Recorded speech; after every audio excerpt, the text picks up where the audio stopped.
Our first question for tonight goes like this. My boss is a narcissist. She is presently bullying a co-worker through performance management. The co-worker herself can be a bit of a bully towards me. She lacks emotional maturity and competence at work and adds little value to the team. I understand the reasons behind it, but the way my boss is doing it is wrong and unfair. My co-worker is trying to get me involved, and I am trying to stay out of it, but it's hard to not feel guilty in cutting her out. How do I deal with this? Overall, my team is toxic at the moment. I am trying to look for other employment, and I want to do it with a clear mind, but it's hard when this drama is weighing me down with guilt, anxiety, and unease. I just feel really badly for my co-worker as well. And the anxiety, toxicity is quite crippling. I almost don't even want to go to sleep for Monday tomorrow.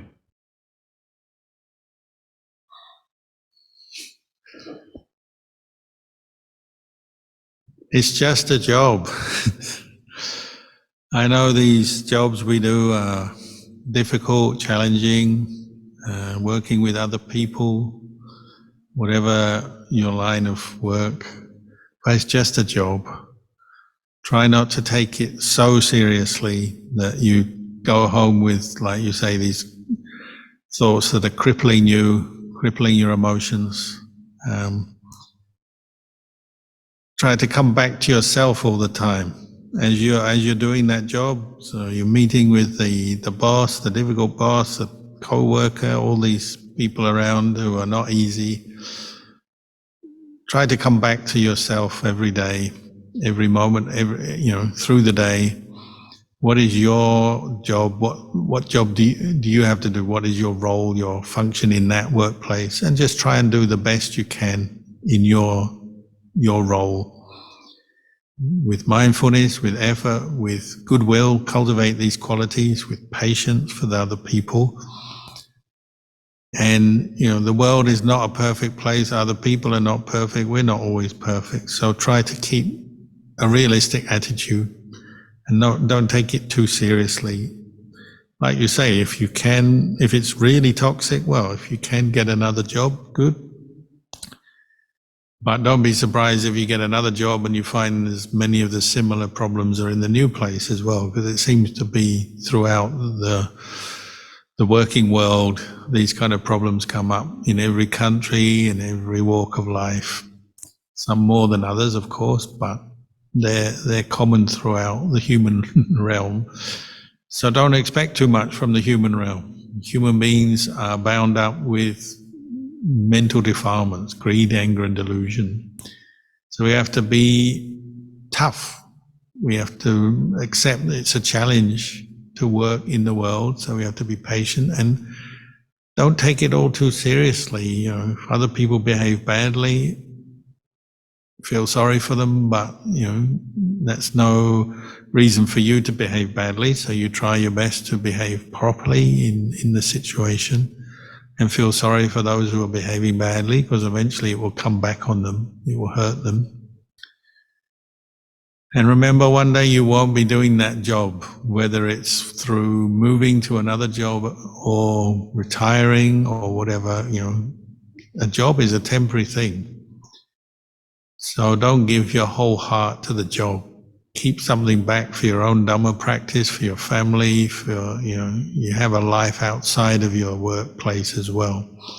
I know in many places and many jobs, you have to give many hours a day to the job, and it's a demanding thing, but try to keep some energy and effort back for your own personal life, your own personal Dhamma practice, because one day you won't be there.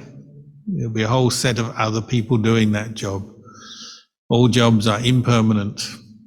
Your role is impermanent. One day you'll be gone, someone else will be there. So keep that in the back of your mind, and it will help you deal with some of these problems, I think. Don't expect it to be different than it is. Just accept, oh, this is the way it is. These people behave the way they do. It may not all be good, but it's just the way it is. And come back to yourself. That's what I think I would do in that situation. I just come back to myself and try and do the best I can in that situation. Be patient, be kind, forgiving, letting go. When you go home, drop it all so you can have a bit of peace and quiet, at least when you get home.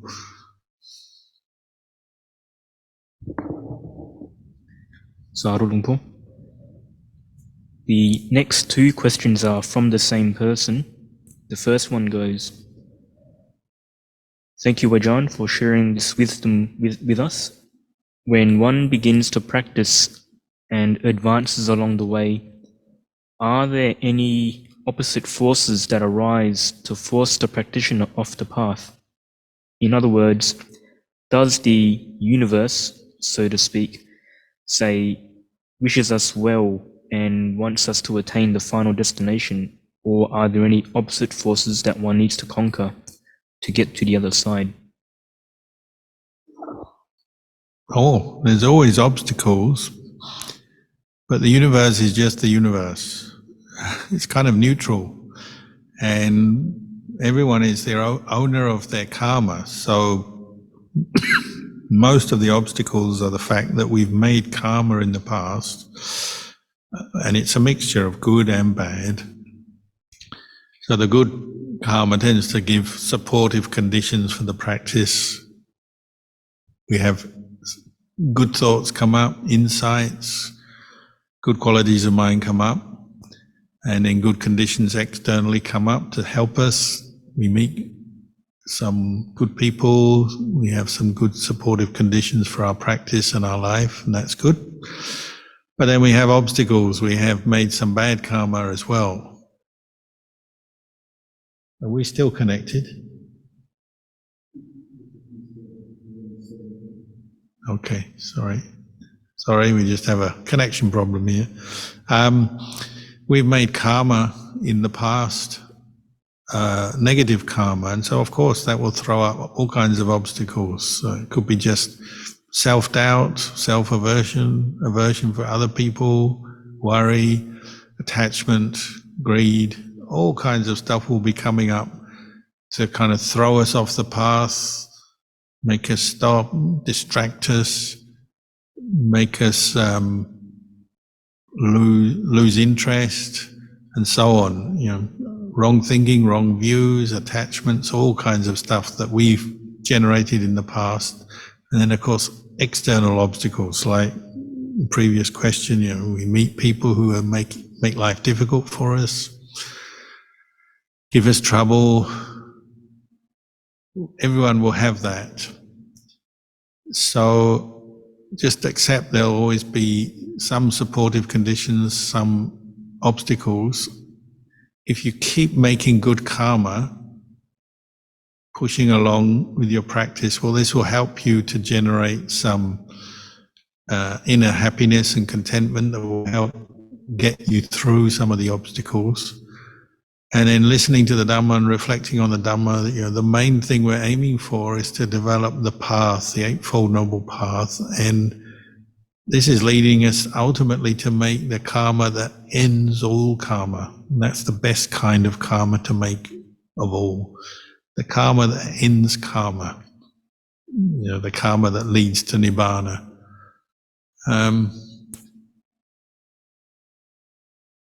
So if you keep that in mind, cultivating the Noble Eightfold Path, cultivating good karma, abandoning bad karma, and ultimately going beyond karma, that's your goal. Just see how you go. And try and be very patient as you're dealing with all the obstacles of life. Sadhu. And the next question from the same person. When practicing meditation, should a practitioner have the aspiration on the back of his mind to attain liberation, or should one fully let go of any thoughts and even the aspiration to get to the other side and just sit still with a mind composed, following the in-breath, the out-breath, just staying mindful. It's interesting, once the king of Thailand, the previous king of Thailand, Rama IX, who was a good meditator, a very wise man and a dedicated Buddhist, he once went to see a teacher who was a contemporary and a friend of Ajahn Chah. He's called Lumpur Dun, who didn't live that far away from Ajahn Chah. And the king of Thailand asked Lumpur Dun, said, "Oh, when I'm practicing meditation, what should I contemplate first? Which mental defilement should I contemplate first? Greed, anger, or delusion?" And Lumpur Dun just said, "Whichever one arises first, contemplate it that." So, going back to the question that we just had, what was the question again? When practicing meditation, should a practitioner have the aspiration on the back of his mind to attain liberation, or should one fully let go of any thoughts and even the aspiration? Yeah, so your number one priority is abandon whatever mental defilement is arising right now.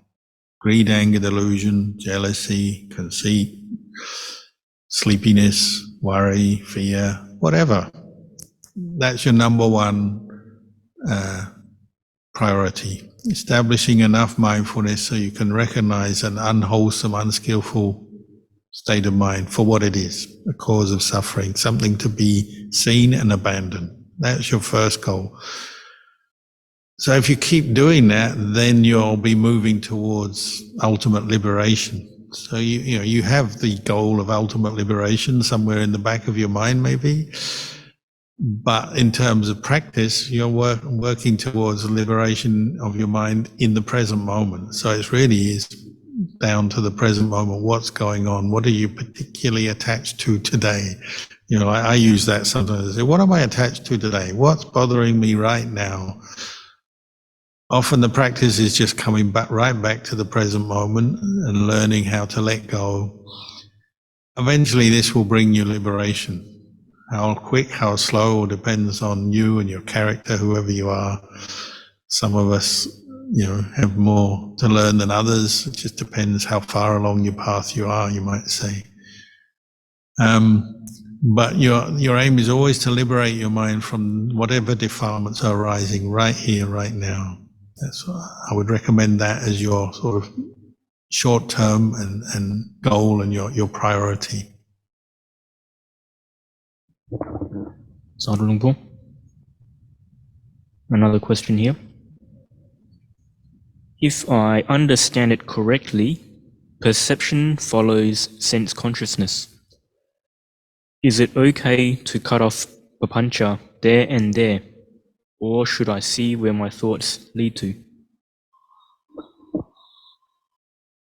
Yeah, when sense consciousness arises, we have sense contact. So say, for example, seeing, straight away feeling and perception arise, don't they? So you see, and because you're perceiving, then there'll be pleasure, pain, or neither pleasure nor pain arising at the same time. So this is sanya and vedana, they arise.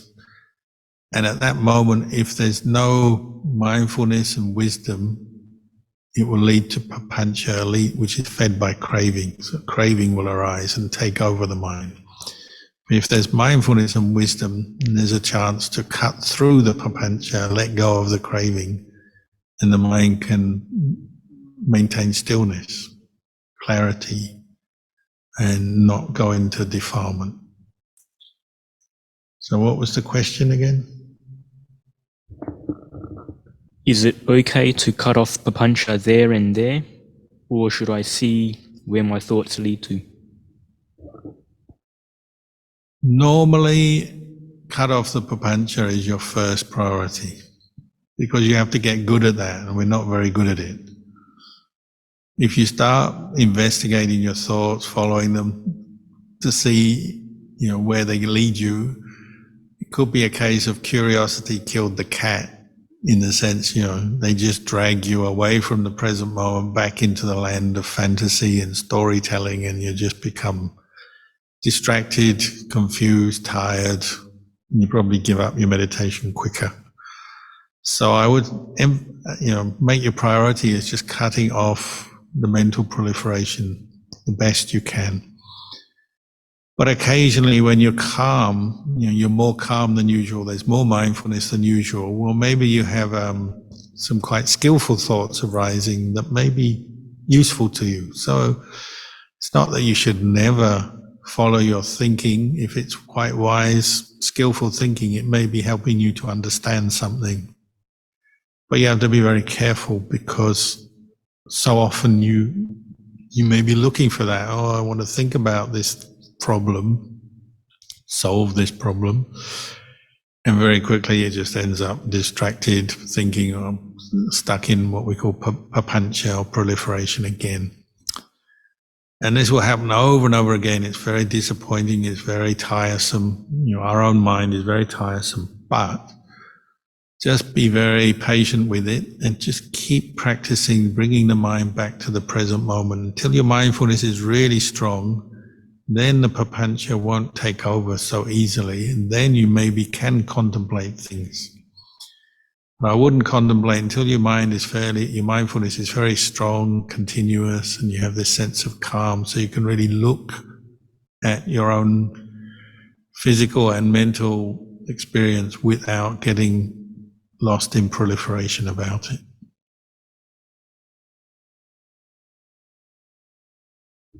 Sadhu, sadhu. Next question.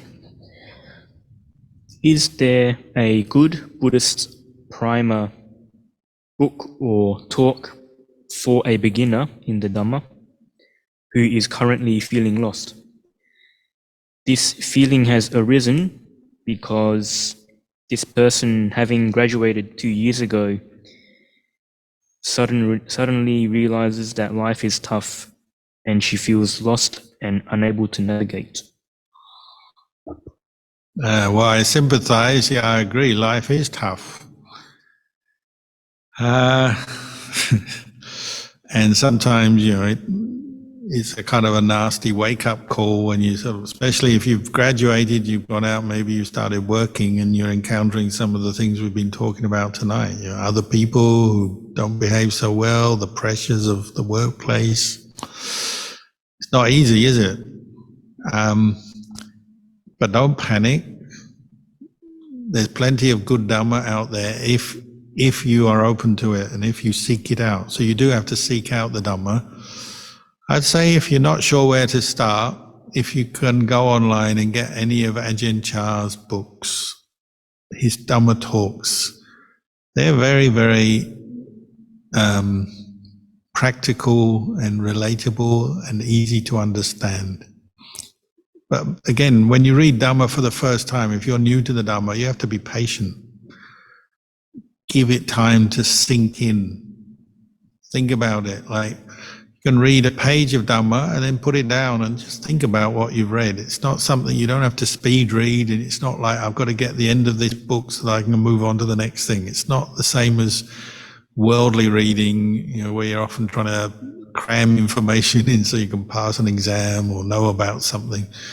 Dhamma is different. You're letting it sink in. So you can just read a short bit of Dhamma, like 1 or 2 pages, and then you just take that away, think about it for a while. Ajahn Chah is very good for helping to present the Dhamma to us in a very practical way based on his personal experience. Now, when I first began Dhamma practice, I would read suttas and some of the commentaries on the suttas. In those days, there weren't so many books around. But when I started reading Ajahn Chah, it was like, he obviously has read the suttas and practiced what the Buddha taught, but now he's talking in a very down-to-earth, accessible way that made sense to me. So I have great faith in Ajahn Chah's teachings, his Dhamma talks, the talks he gave. They've been translated by monks like myself and others. And just read a few pages of an Ajahn Chah Dhamma talk, and that might make some sense to you. Obviously, there's many, many teachers out there, many good teachers out there. But if you're not sure where to start, try there first. Try Ajahn Chah. Might as well go to the top. I've never been disappointed reading Ajahn Chah's talks. I still read them today. So start there. Sadhu.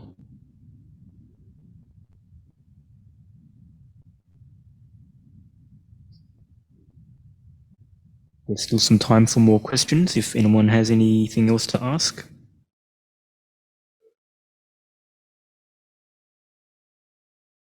Otherwise, we may finish there.